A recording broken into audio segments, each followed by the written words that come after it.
Hello and welcome back to the Pre-Retiree Academy, everyone. It's Hunter Nighbert, uh, financial advisor and retirement planning specialist with MCF Advisors. Today, we're going to be talking about Medicare, Medicare 101, we call it, and registering for Medicare. We have a special guest with us who's an expert in this. He works for a brokerage firm and company called Risk Strategies, which is a comprehensive national insurance brokerage and risk management consulting firm. They cover all forms of major risk mitigation, including property and casualty, life and health insurance, which is including our topic today of Medicare. They work nationwide and offer consulting services for both benefit plans as well as individuals, and bring a strategic and specialized approach for their clients. Today with us is Mike Groh. Mike is based in Cincinnati, Ohio, and is a producer specializing in individual Medicare, individual health, and other ancillary lines of risk mitigation. He also leads a team that is at the national sales point for all risk strategies offices for individual Medicare and individual health products. He has over 30 years of experience in this space and was really kind enough to bring his background and expertise to us today. So, Mike, really appreciate you being here. Thank you very much. Thank you, Hunter. Appreciate the opportunity. Hey, folks. Mike Groh here in Cincinnati. Thanks for having me on. Today, we're going to talk about Medicare 101. This is for folks who are basically 50 and older who are planning. What do I do when? How do I do it? Medicare is insurance. So insurance basically is legalized gambling. So what we do is we teach you how to gamble. Okay, basically walk you through what you do when you're comparing your group plan to Medicare. You know, do I do this? Do I do that? What do I do about my spouse? What do I do about my dependents? So the what's, the whens, and whys. And we educate you so you can make good, sound decisions on what you want to do and when. Okay. Medicare requires a disclaimer that we have to put out. Basically, I work for Risk Strategies. I do not offer every Medicare plan in your area, but we do have a handful or more companies that we represent in each state. And if we talk directly, we'll go through this a little bit more in detail. So we're going to talk about Medicare 101, the supplemental insurance that goes with Medicare, how we work with employers and employees, and they work together. And then any questions that you can reach out to us on via phone or email or however you'd like to communicate. What is Medicare? Medicare is a federal health insurance program administered by Centers for Medicare and Medicaid Services, or CMS. Okay, it's designed for folks who are 65 and older, who are at any age and are disabled through Social Security, or are diagnosed with end-stage renal disease, which is kidney failure. Okay, so if you're on dialysis, etc. There's going to be several parts to Medicare. You have Part A and Part B of Medicare, which is a standard parts of Medicare. We'll go through that. Those are partnered with your secondary insurance, your GHI, it's your group health insurance, Medicare supplements, or possibly Medicaid if you're lower income. Then with those items, you have to have some type of prescription coverage. That could be a standalone plan, or that could be through your group health insurance plan. Or you can get what's called Medicare Advantage. Okay, where you combine the medical Part C and Part D, the prescription, together into one plan that works with Medicare. We'll go through these, how they can impact you, the relative pros and cons, so we can give you an overview so you can have an idea what these plans do, how they work, what's good, what's bad, and we'll work with you to see how they work best for you. Excuse me.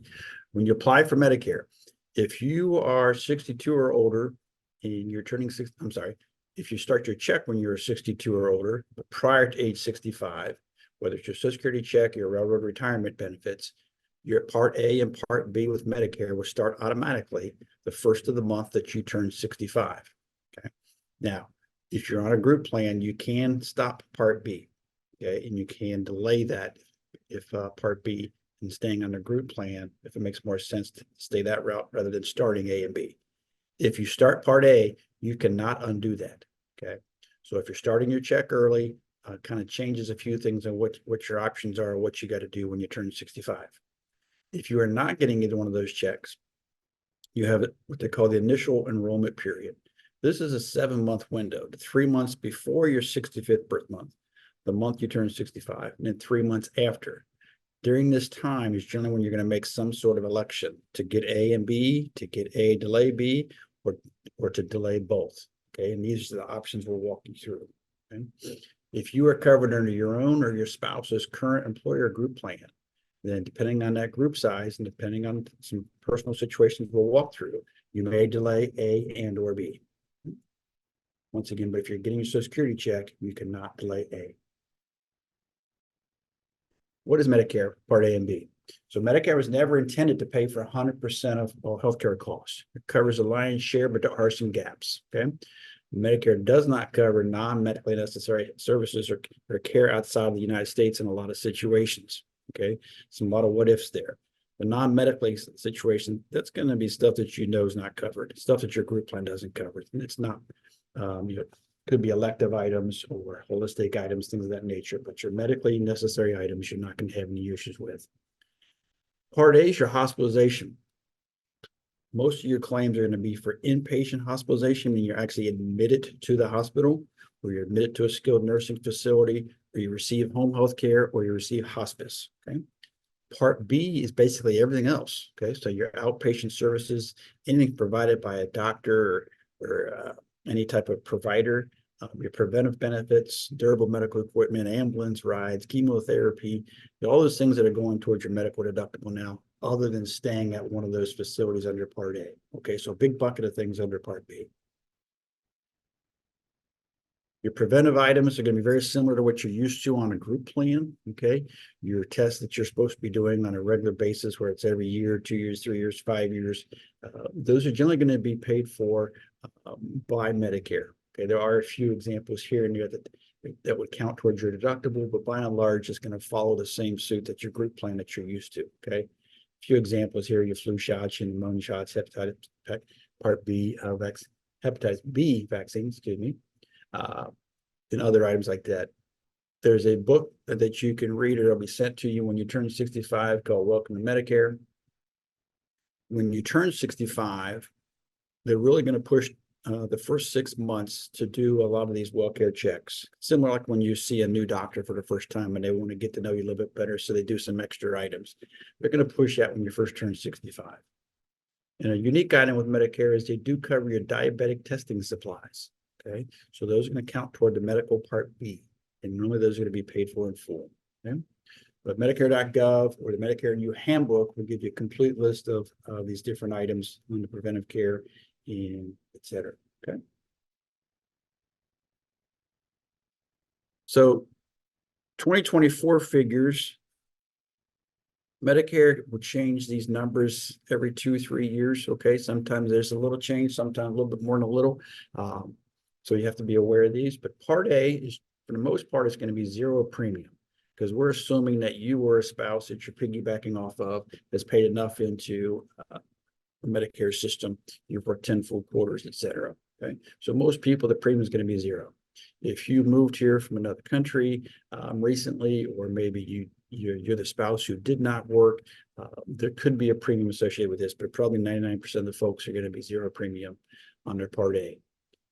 You can see there's going to be a deductible for everything you do. If you're admitted to the hospital for this year, $1,632 would be your responsibility. That's either going to go towards another insurance, or you're going to fill in that gap. Okay, so that's per admittance. And you can see if you're in for a number of days, there's per day charges. Okay, whether you're in the hospital or if you're in skilled nursing. Okay, we'll fill these items in to some degree with supplements, to some degree with advantage plans, or with your group plan. And that's where, remember, said insurance is legalized gambling. So that's where you're kind of judging, what am I paying versus what's it going to pay if something happens. Okay. Under your Part B, remember, these are all the medical items. The base premium is $174 a month. Okay. That can change if you are considered higher income by Medicare. Our next chart will show you what those figures will be. But for most people, you're going to be under this bracket. There is a late enrollment penalty if for some reason you did not have Part B or did not have other credible coverage. They're going to charge you 10% penalty for each year you did not have credible coverage. And that is a lifetime penalty. So if you miss 2 years, where you went without coverage, you're going to be paying 20% of your Part B premium for the rest of your life. Now, Medicare puts out a lot of things that says, hey, we're going to penalize you these 88 different ways. Probably every one of those is negated by having other health coverage. So if you stay on a group plan when you could have had Medicare, that's yours or your spouse's, most times that is going to be credible coverage where you are not going to get any penalty. Okay. So Mike, can I ask a quick question there? yes, sir. So, so obviously you'd mentioned before that if you're already collecting Social Security, you're automatically be enrolled up for that, correct? But you can delay B if you deem your group plan is better Okay. than Medicare. Okay. Let's say that you're still working beyond that, and obviously you can delay taking it. Do you still have to register at age 65, regardless if you're taking it there or not, or can you delay up until the point that you need it? Does that make sense? Sure. So it depends on what you're doing. So if you are getting your Social Security check, you have to say no to Part B if you do not want it, and A will start. If you're not getting your check, then you determine, do I want to get A? Do I want to get B? Okay, so if you get A, you're going to say no to B. If you're not getting either one of them at age 65, you don't have to do anything. Okay, but those are the determinations you'll make during that 7-month window when you turn 65. Okay. So it's all, the penalty only comes in is if you don't have group coverage and you've not signed up for anything, correct? Correct. If you're playing the game or inadvertently going without coverage of some sort, Medicare is very forgiving if you have other coverage, but they're not if you don't have other coverage. Okay. Everyone. Okay. So currently Part B's annual deductible is $240. And then once you meet that $240 deductible, you pay 20%, Medicare pays 80%. Okay, so your first doctor visits, x-rays, blah, blah, whatever you do, once you start Part B, that first 240 is on you. And the key thing with that 20%, there's no cap to that. So if you just have Medicare and say you get into chemotherapy at, let's say $5,000 a pop, that's $1,000 at 20% that will go on as there's no cap to that. So those are things we're going to look at. What's better for your group? If I'm coming off the group, if the group's not available, how do I minimize the damage that Part A exposes me to? Okay. This chart is called IRMAA, IRMAA, Income Related Monthly Adjustment Amounts.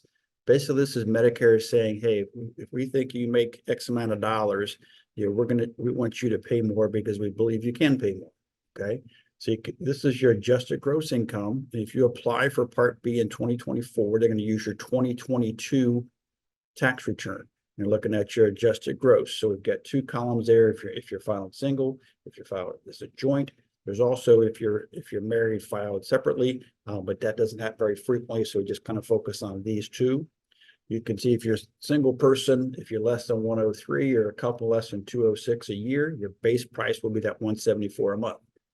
If you're in one of those brackets above that, you can see there's 5 more brackets, then you're going to pay more for your Part B. Okay. And there's a smaller fee for Part D that follows this same chart, but the same chart, but the dollar amounts are significantly less than this. Okay. And we'll go through that here shortly. But where this is key is if you're planning, when you're turning 65 and you're trying to decide, do I stay on my group plan or what do I do? Obviously, if you're higher income, that's going to be a bigger nut to crack as far as the premium that we're comparing with your group plan if you have the option to stay on the group. And if you're retiring, you're talking to Hunter or one of his associates, you have to take this into account because you could have a higher premium based on your income. Now, these income figures, you can see, so for using your 2022 tax return for 2024, well, let's say 23 was a lot worse. So when you file that return, I always encourage folks to go ahead and reach out to Social Security and say, hey, how far behind are you on these evaluations? Because they will adjust your income up and down. I mean, not your income, your charge up and down. It's just there's a certain lag time. Okay. Prior to COVID, they were calling people a month after they got their tax return. COVID hit, all their folks went home. Now they're playing catch up. So I always advise folks, if your income goes up or down, always check with Medicare and they'll tell you where they're at on that lag time. And let's say you're 2 or 3 years into this and you have a drop in your income, they will go back to January of that year and adjust your premiums. course, they'll also do that if your income goes up. But the point of all this is an ongoing figure. It's not a once it's said, it's done type of scenario. Okay, so most folks make more right before they retire than after retire. So kind of we walk you through this so we can take it into account so you can help budget and plan accordingly.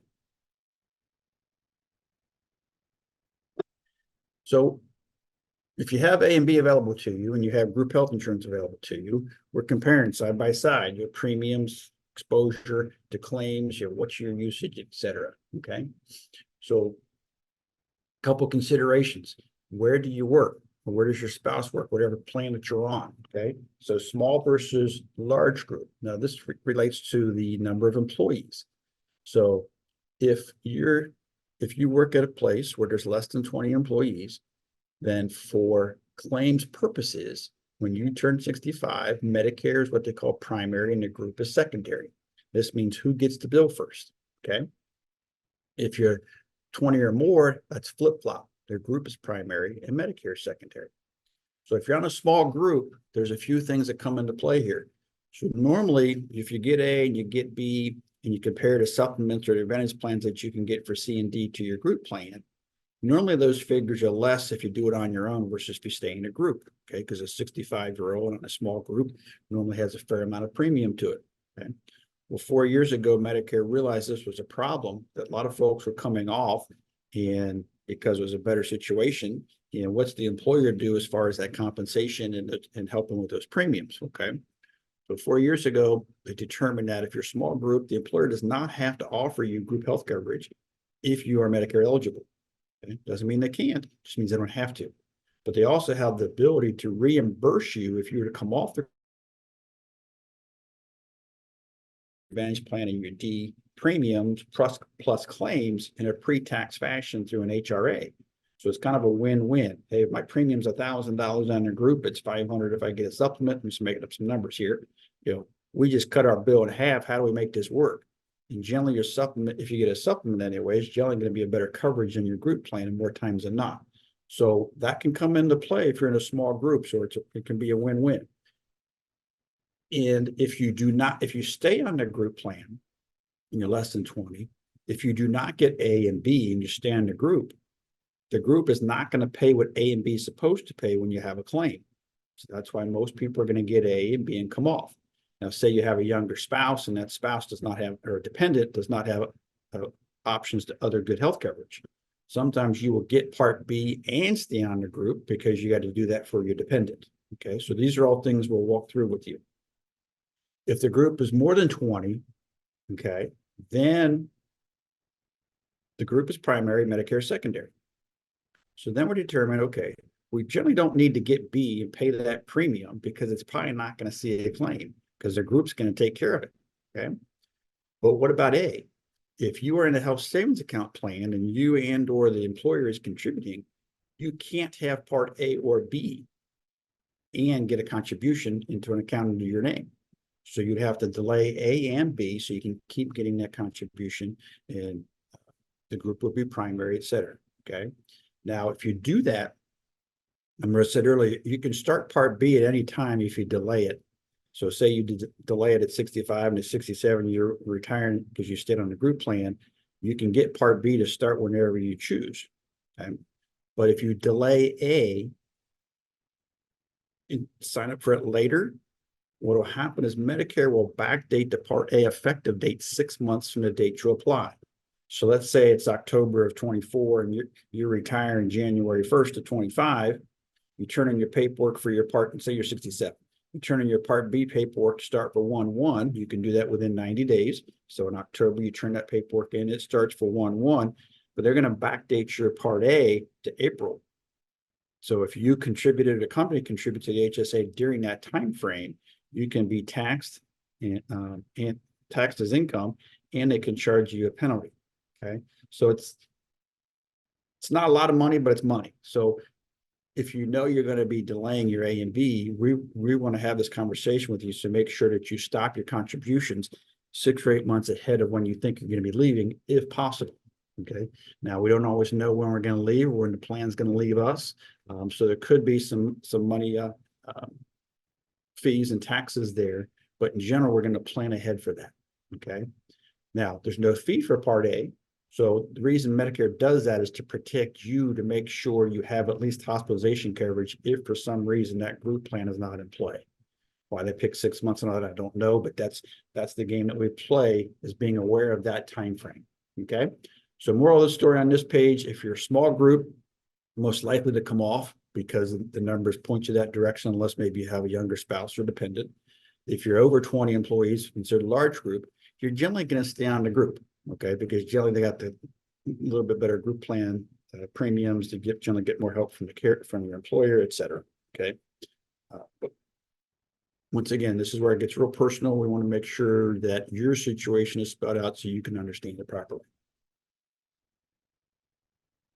Medicaid's for folks who don't quite make the income that they wish they made.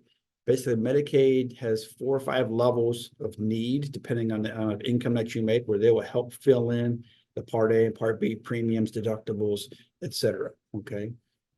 If you fall in that situation, we would dive into that. But for this situation, we're going to move past that. Okay. So you got your A and B, or you're looking at getting A and B, and you want to compare it to your group plan, or maybe your group plan isn't available. So you can get what's called a Medicare supplement. In this situation, you have your A and B, and you get a supplement to help fill in what A and B does not cover. Okay, a supplement can be called a Med Sup or Medigap. You may recall different terms. Okay, what happens is Medicare is going to pay first, and the supplement's going to pay second. Okay.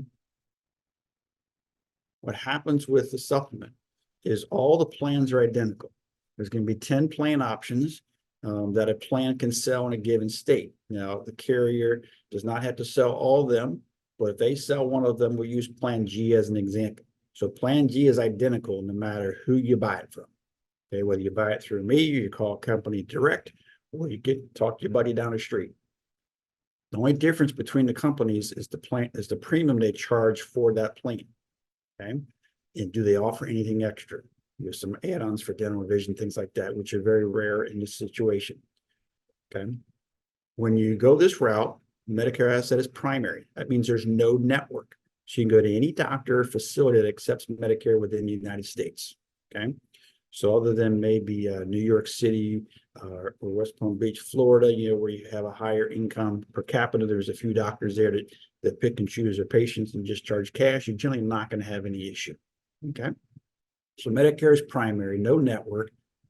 So if you live in Timbuktu, Texas, and you're fishing in Tennessee and something happens, you don't have to worry where it can go. Okay, or something happens in your backyard, you're not worried, do I go to this hospital or that hospital? So peace of mind, ease of use. Okay? And Medicare is also primary. What that means is they're determined if it's a claim or not. So Medicare says, yes, we're paying this claim. The supplement company is going to fill in and do what they're supposed to. If Medicare says, no, we're not paying, then nobody pays. The supplement doesn't pay either. Okay. But with Medicare involved, there's generally this oversight. You don't need referrals to see specialists. You don't have a team of folks looking out to make sure the claims are low, et cetera. Okay. So it's just easier to use in general. Give an example of Plan G. Okay. So let's say the premium for you is $150 a month for Plan G in your state and for your age. What Plan G does is it pays all the deductibles under Part A. It pays a 20% under Part B. Okay. One thing it doesn't pay is the $240 deductible. So you're paying $150 a month or $1,800 a year to have no network, very little oversight, and only $240 out of pocket. So whether you have one doctor visit or one heart attack, you're paying the same thing. Okay. So it's a pretty robust plan because it's filling in what Medicare doesn't cover. So this is what will compare to your group plan if you have the option to stay on your group. Okay. With supplements, most of the time you're going to have guaranteed issue. What that means is you do not have to answer any health questions to get the coverage. There's no pre-existing waiting periods. So generally, as long as you're applying within 6 months of your Part B effective date or turning age 65, or within a short period of time after you lost coverage, you're not going to have to go through this. There are a few states where there are never any medical questions, but most states there are medical questions if you're outside of these periods. Okay, but in general, you're not going to fall into that range. You're going to be able to get whatever plan you like without any medical questions, without any waiting periods, et cetera. Now, you and I can discuss your medical situations to kind of help guide you, but in general, the carrier is not going to be able to ask you. That can change after you made your first choice, and we'll talk about that later. If I get something now, what can I do 3, 5, 10 years down the road? Okay. 4 years ago, Medicare also made a few other changes. So if you were 65 or eligible for Medicare before January 1st of 2020, you could also get Plan C or Plan F. So if you're younger than that, if you're just turned 65, you can't get Plan C or F. C and F pays everything that A and B does not cover. So I talked about Plan G pays everything but the 240 deductible. C and F pays the 240 deductible. So if you're older, you're eligible for that. That'll be taken into consideration. Is the C or F worth better than G or any other option? Okay. And they also created a high deductible Plan G, which is just has a higher out-of-pocket exposure for a lower premium. Okay. All the other plans remain the same. So you're looking at your A and B, you're looking at my group health or my supplement or my Medicaid. Now, how do I get my prescription Part D covered? So remember we talked about the IRMA chart earlier if you're higher income. So on your Part D, they use the same tax return for the year you're applying, same income levels, but you can see the dollar amounts that they're adding are significantly less. Okay. So if you're in the highest bracket right now, you're at about $674 a month. Okay, to a low of $174 a month with 5 brackets in between you that you could be choosing from, or 4 brackets, I'm sorry. So a range of $174 to $674 depending on your income. What is Part D? Part D is your prescription coverage, okay? You're either getting it through your group plan, or you're getting a standalone prescription plan, or if you're getting a Medicare Advantage plan, which we'll talk about here shortly, the majority of those have prescription coverage built into them. The initial enrollment period is the same as Part B, so that 3 months before, the month of, and 3 months after your 65th birth month. Okay. Anybody with A and or B can get a Part D. Okay? They also have a special open enrollment period every fall from October 15th to December 7th. If you enroll in a plan during this time, the coverage will begin January 1st of the next year. Okay. There are other situations, special enrollment times where you can come on a plan. But by and large, this is when you're going to be taking care of your business. Other than maybe if you're coming off the age 65, that would be your special enrollment period. Then once you're on a plan, whether it's just a Part D or an Advantage plan, this is when you can make changes.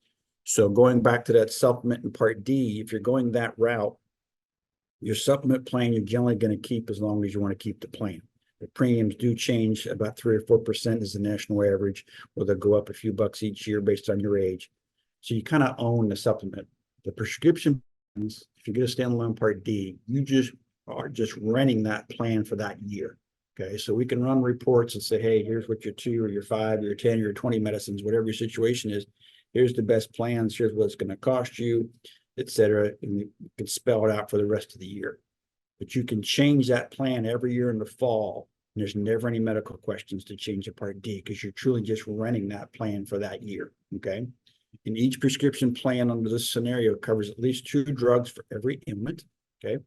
So you're always going to have a drug available depending on what your diagnosis is. Okay. It's just how many plans can you get without having to get an exception, things like that. Okay. So once again, you can review these plans annually, make changes, never any medical questions. You just have to do it during a certain time frame, unless you have a special situation. What are the costs for Part D? The average national premium is $31 and change per month. They range from $0 to about $140 a month. Most people are in that can range from a $0 to a $545 deductible this year.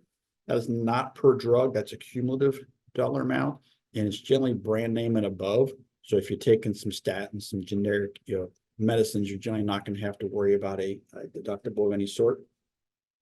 Once that deductible is met, then the relative copay or percentage would kick in if you have a drug that falls under the deductible. Now, the way prescription plans work is similar to your medical plan, where you have a deductible, then a co-insurance, and then it's bought and paid for. Okay. When you get a prescription plan, they're looking at the retail cost of your medicine. Okay, so each plan and each carrier is going to have their set formula, their list of drugs. And those drugs are going to have different tier levels, ranging from 0 to 6 tiers. Meaning, so the lower the tier number, the less your premium. Okay. What happens is you have the initial stage, the donut hole, or the coverage gap, and then the catastrophic stage.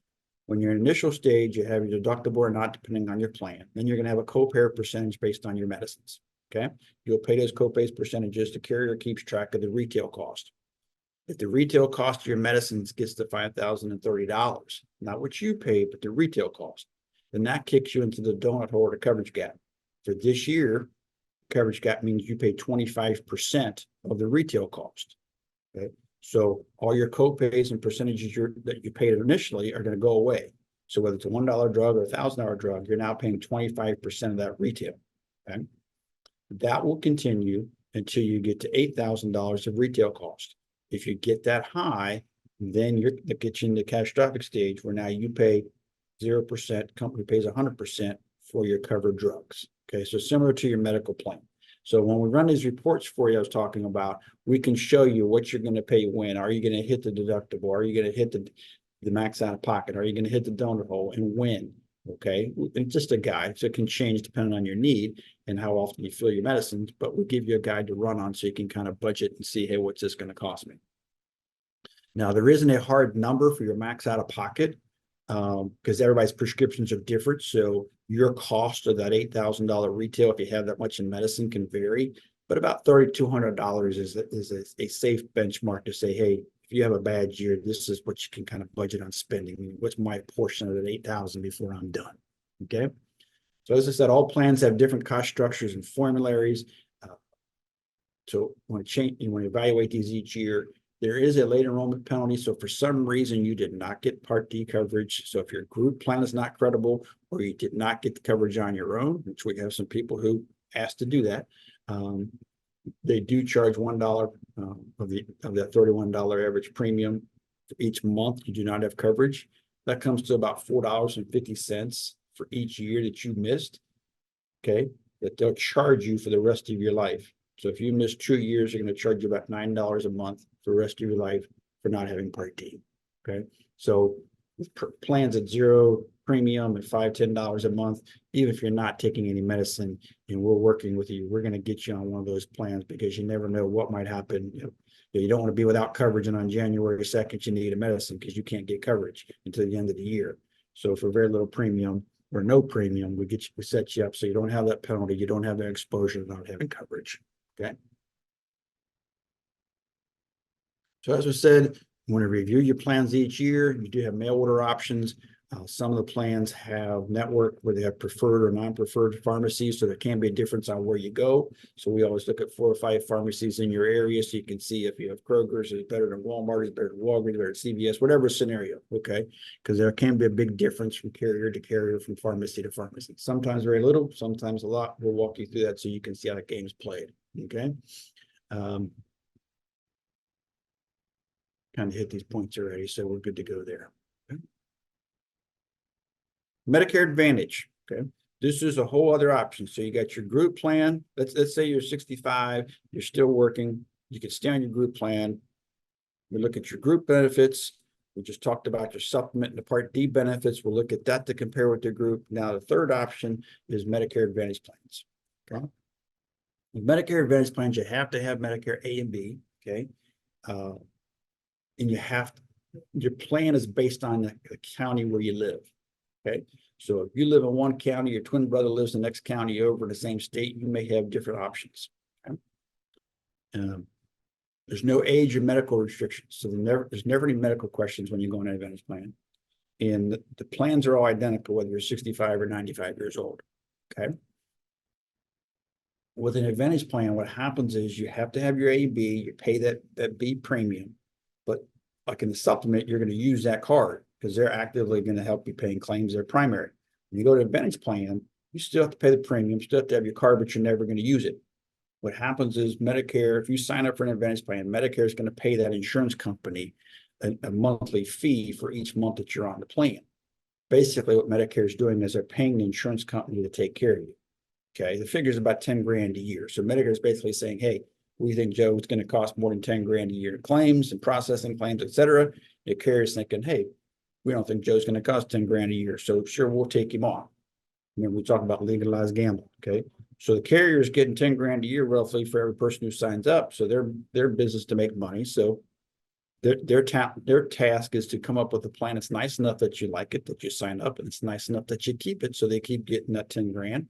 They're also going to put some costs in there. So that 10 grand isn't going out the back door in claims as quick as it's coming in the front door. Okay. So they're generally going to offer 3 types of networks. Okay.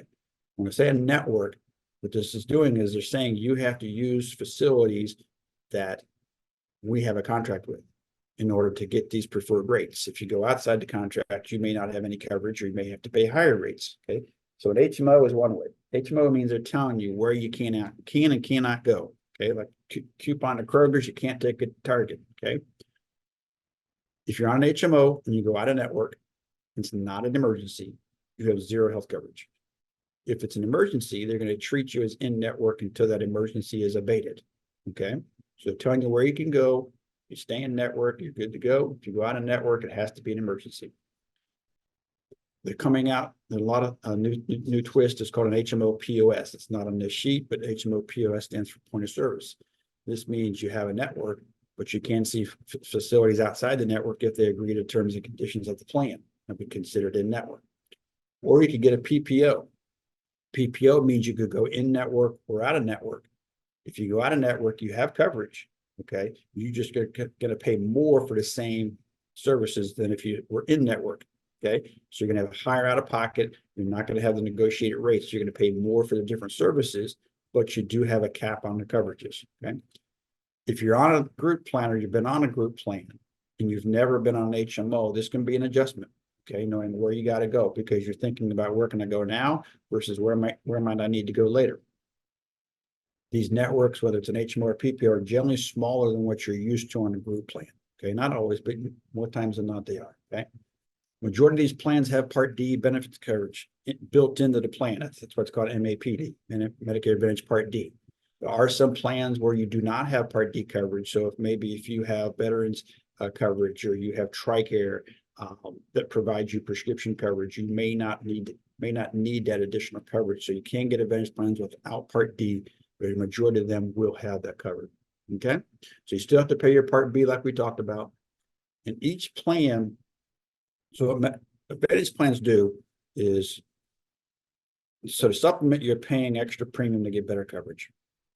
No network, prepaying to limit your exposure. The Advantage plans work just the opposite. Majority of the plans are going to be 0 premium. There's actually some ways where you can get money back from your Part B. Okay.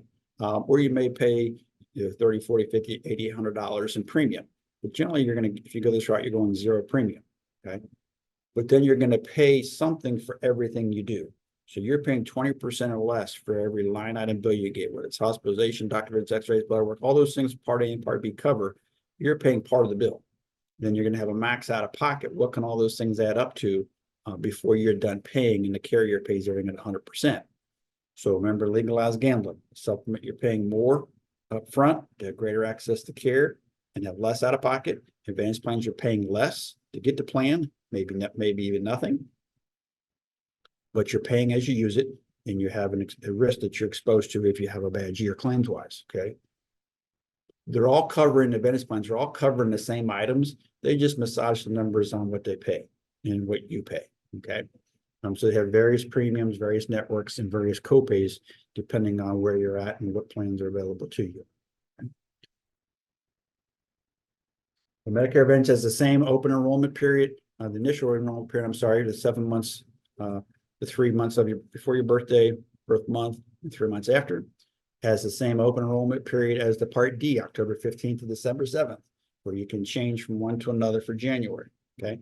It also has its own open enrollment period, okay, called a Medicare Advantage open enrollment, from January 1st to March 31st. This is for folks who are on Advantage plans only, where you can switch to another Advantage plan. You could drop the MA plan and return to original Medicare and get a Part D, and maybe apply for a supplement. Okay. When you go through this open enrollment period, if you sign up in January, it's going to change for February. It changes the month after you apply. Okay. Why this is important is advantage plans are network-based. So if where you live, if the carrier you're with in the big hospital net system in town are fighting, and on January 2nd, they say, oh, we're no longer friends, you can't come see us with that plan, well, then you could be stuck. So since there's more moving parts with advantage plans, they give you another open enrollment period because there's many things that can happen outside of your control. Now, with advantage plans, these work a lot with Medicaid, where you can get what they call dual eligible plans. If you're chronically ill, there's specialized plans for advantage plans where they have, and there's separate special election periods where if you have some income related items, some health related items, if you're institutionalized, where you have some special enrollment periods that aren't available on the supplements. Advantage plans generally will offer some extra coverages like some dental, some vision, maybe some prepaid debit card for dental vision, maybe some over-the-counter help, maybe some grocery money help, some items that you're not going to get with a supplement. Okay, kind of like some extra coupons that you can use. There's a great deal of variance between the carriers on these items. Okay, but by and large, with an advantage plan, what you're saying is, hey, I want to save on premium. I'm willing to take some risk on the claims. Okay, and I'm willing to play the game a little bit with the networks. Okay? You may have heard some folks say, hey, I made a choice and now I can't move. I'm stuck. Whatever I choose first, I'm stuck with. Okay. Here's some different horror stories and some opinions. So what happens when you first sign up, think of the supplement as the upgrade and the advantage plan as the base plan. Okay. So if you start with a supplement, generally it's going to be guaranteed issue when you enroll. But once you make that choice and you want to change to something, that's not always the case. So if you start with a supplement and you want to switch to an advantage plan, that's going to be a guaranteed issue to get that advantage plan. The advantage plans never ask medical questions. You just have to do it at certain times of the year. So let's say you get your supplement in your Part D, and 3 years later, you say, you know what, Mike, this premium's not worth it. Okay. You can drop to an advantage plan, never any medical questions. You just have to do it at certain times of the year.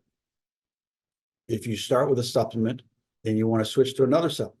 You start with ABC company, you want to go to DEF company. Okay. Generally, you have to pass that new company's medical questions because you've already got your guaranteed issue for the first time, and now you want to switch. Unless you're in a state where they don't ask medical questions, you're generally going to have to pass the medical questions. Okay. You can do this any time of year. There's no enrollment period. So if you want to do it in February, March, or April, you can do it. The medical questions vary from carrier to carrier. And generally, if you just got blood pressure, cholesterol, some simple day-to-day stuff, it's not going to be a problem. But if you got some major issues, that could be a problem. And there could be some waiting periods for the plan to kick in. Okay. This doesn't happen a whole lot because remember, they're all doing the same plan. So if you're on the same plan, they're probably going to be pretty close in premium. So you're most likely not going to do that, but it does happen from time to time. So it's not guaranteed that second time. Okay. If you start with an advantage plan, you can switch every year in the fall to any other advantage plan. It works just like a Part D, no medical questions. There's never medical questions going to an advantage plan. Okay. You just have to do it during certain times of the year. So you're always renting an advantage plan, similar to Part D, you're renting it. Okay. But if you want to go, say you start with an advantage plan, you want to go to a supplement. Okay, you start off, wasn't sure what you had, wasn't sure what you're going to do. You say, hey, let me switch this supplement. I'm willing to pay that extra money to get that so-called better plan. During your first 12 months being on an advantage plan, so whether you're 67, you come off the group, you went to advantage, or at 65, you start with an advantage plan. During that first 12 months, you have a 12-month opt-in period where you can switch from the advantage plan to a supplement in the Part D, no medical questions. Okay. They don't care if you didn't like it or whatever reason, just get within that time frame. But if you change to another advantage plan during that 12 months, or your 12 months exhaust, and you want to go from an advantage plan to a supplement, most likely you're going to have to go through underwriting, unless maybe you have a special situation. Okay. So what we talk about with folks when they're not sure what to do with what it is, supplement or advantage plan, we'll do one of two things. Say, hey, let's start with a supplement, and every year in the fall, let's just talk and make sure this is where you want to stay. Okay. Or let's start with an advantage plan. Let's make sure we talk before 12 months is up, 8 months, 10 months, whatever, pick a time frame. So let's make sure we talk now that you've played this game a little bit. Is this still the game you want to keep playing? Or do you want to make a change where you can do that without any health questions involved. Okay. So there's some gamesmanship when you first start, because not everybody knows what they're doing. It's all new to you. It's different type of coverage. I'm not sure what I want to do, or maybe, it's something new. So we want to make sure that you understand your options and what you can do when. Okay. Now, if you are under age 65 and you are in many states, and you're under age 65 and you qualify for Medicare because you have a disability of some sort, all states are going to give you the option to get an Advantage plan. Okay. But not all states will give you the option to have a supplement or a Part D. Some do not offer it all. Some you have to be 50, you have to be an age of 50 or 55 and older, because it's a known risk. So carriers aren't lining up to sell supplements to someone who's disabled. Okay. So depending on where you're at, you could have different options. But if you're disabled before 65 and you turn 65, then at that point in time, you now have your open enrollment for a supplement or a Part D if you so choose. Okay. So just because it didn't offer to you in your state before you're 65, it has to when you turn 65. Okay. So sometimes folks will get the Advantage plan when they turn 65. They'll do that evaluation. Is it worth staying with what I have, or is it worth now taking that one-time opportunity to get a supplement, health questions? Okay. So lots of moving parts there. We'll walk you through all these and personalize it for you so you can see how it impacts you. Okay. Hey, Mike, quick question, just in Yes, sir. terms of general terms. I mean, other than, like what you mentioned in turn, could be a little bit of differences in networks and those kind of things. Is there really, in general terms, other than like some subtle differences, is there from company to company, is there major differences at all between one Advantage plan, say at United Healthcare versus Cigna, Aetna, Humana, other than networks and subtle things, are they very similar in terms of? Yeah, so great question. So they're all covering the same things medically. Okay. It's just where do they allow you to go? Okay. What are you going to pay? What are they going to pay? Okay. And then what extra things they're going to give to you. Okay. Then also, when you're with an Advantage plan, they've got a team of folks who are helping you if you're not well, okay, trying to help you get better. They get incentivized, they get paid more money if they find solutions versus keep treating you. Okay. Yep.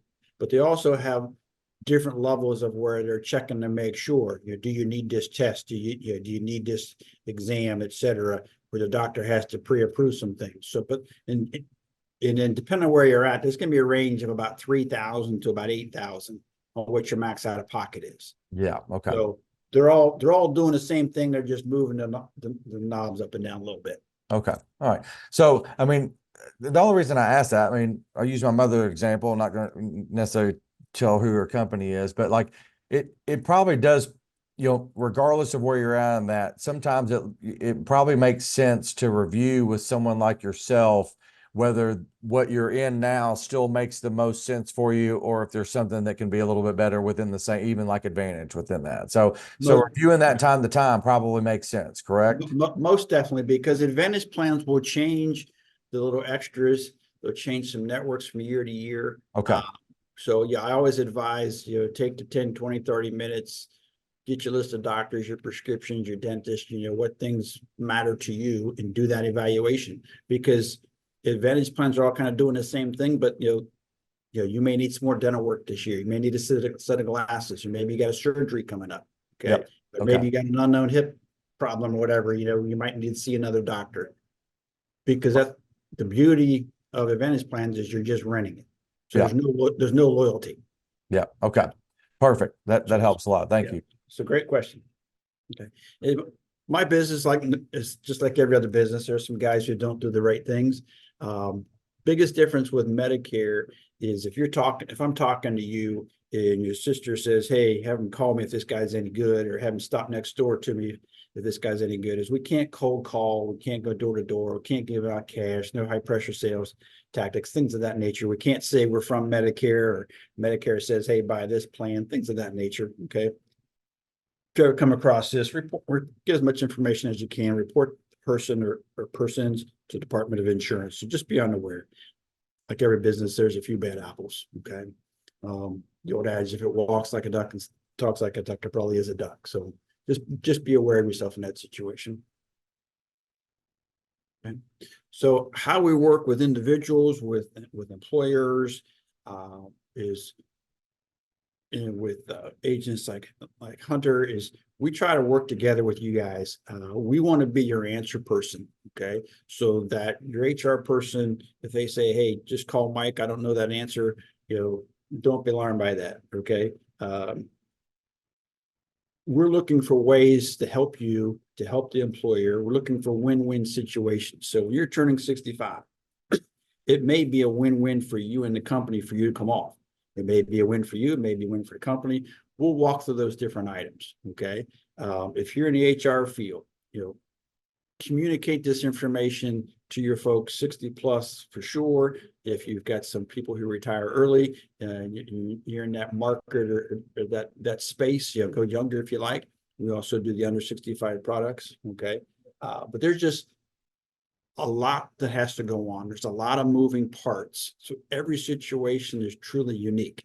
So for someone who doesn't do this every day, use folks like myself to get the correct information, okay? Don't just assume that, hey, this is what happened with so-and-so, so it's probably going to happen to you. Use us to get the right information, okay? We're here to help everybody, to help the employer, help the employee, help the individual, whatever the situation may be. This is my contact information. As we said, I'm in Cincinnati, but we do work, sell all over the country. If you're in a part of the world where we don't have a whole lot of representation, we will still assist you. We'll help you any way we can. We're here to educate you, to help you to get where you want to be and so you can make sound decisions. Okay. If you're an employer, we can do this type of meeting for your groups. If you've got folks you want to talk to us directly, however you want to make it work. Perfect. This is just a simple lead sheet that we use just to let you know, hey, this doesn't have to be used, just to let you know in the visual that everything we do is personalized. So whatever your situation is, we're going to walk through and get to know you so we can give you the best advice.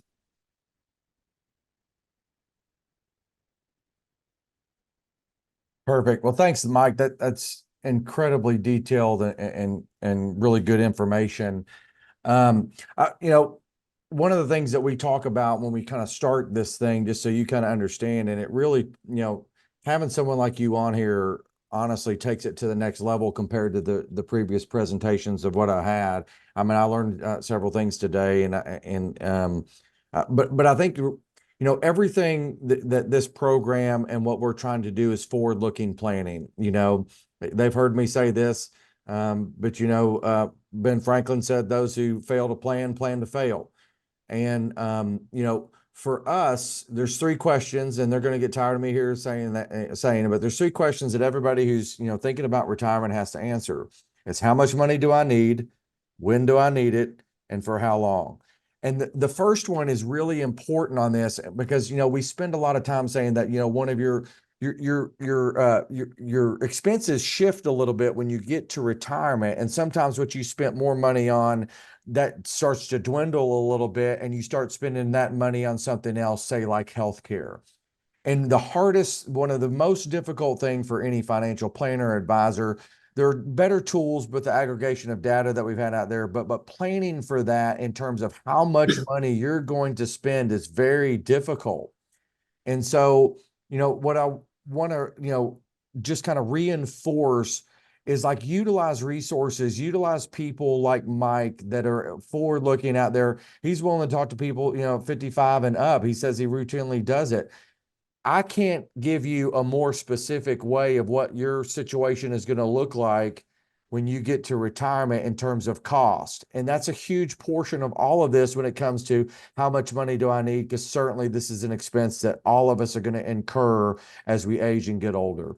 And so, just like anything else, yes, it takes a little bit of extra time, but we need to contact people. We need to contact trusted advisors, people like Mike, that can really get us in a situation to understand, listen, forward looking, this is how much you have to account for this, and this. And yes, insurance changes and can go up in time, but we have to have a baseline of where we start to kind of come up with those numbers versus, pulling something out of thin air, like a lot of people do, saying $1,000 a month or whatever that's going to be. And so, really, one thing I took away from today, besides learning about the different forms and what's offered and what you have to do and when you have to do it, is that literally there's a better way to plan for this in the future from a cost standpoint and what you're accounting for to come from that first question in retirement. So, really great stuff today. I really appreciate your help. Guys, if you have any questions, you can scan that QR code, set up a meeting with myself. If you have any questions on today's presentation, or you need to get in touch with Mike or something like that, feel free to reach out to me via my email. As always, Mike, again, thank you very much for your time. Thanks for everybody for your participation. If if you found the information in today's presentation useful, then I would encourage you to share it with families, colleagues, and friends. As always, everybody on the call has the ability to be a center of influence for someone else. And so use that center of influence wisely in terms of advice that people come in your circle and ask for. And so, Mike, I appreciate you very much. Thank you very much. And that's all we have for today, folks. We'll see you at the wrap up real soon. Thanks. Thank you, Hunter. Take care. You too.